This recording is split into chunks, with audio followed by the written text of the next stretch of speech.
American review. I'm going to be showing you the difference between your incandescent and two other types of LEDs. Right now I'm working with the blinker. Can't start up my car, so no use of the brake lights right now. I gotta fix something. But you got your incandescent bulb, which is warming up already. Then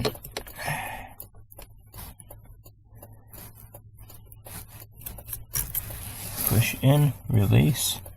Boy, is that corroded. And then you got your LED. This is a basic 9 LED, 9 bulb LED. Now we're going to switch out to 150 lumens.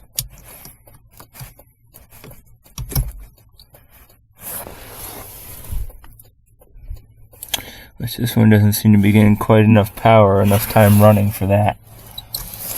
So no with this one. So switch back to the regular bulb here, which seems to be right about what we want.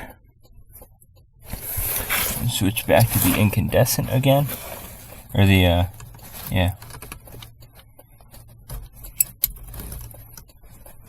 which the edges are heavily corroded. But yeah, that'll give you that show. Ooh, look, comes out like a rocket.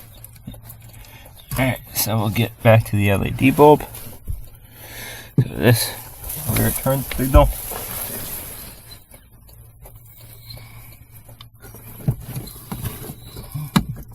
Simple installation.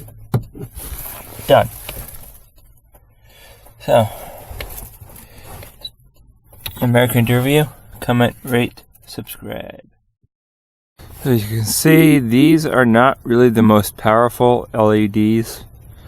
You got LED on the right, incandescent on the left. So I'll be swapping back to the incandescents and probably using these LEDs for something else. But yeah, these are a pretty cheap LED. As far as it comes to actually increasing the amount of light, I would not recommend these. I'll put the parts number later on.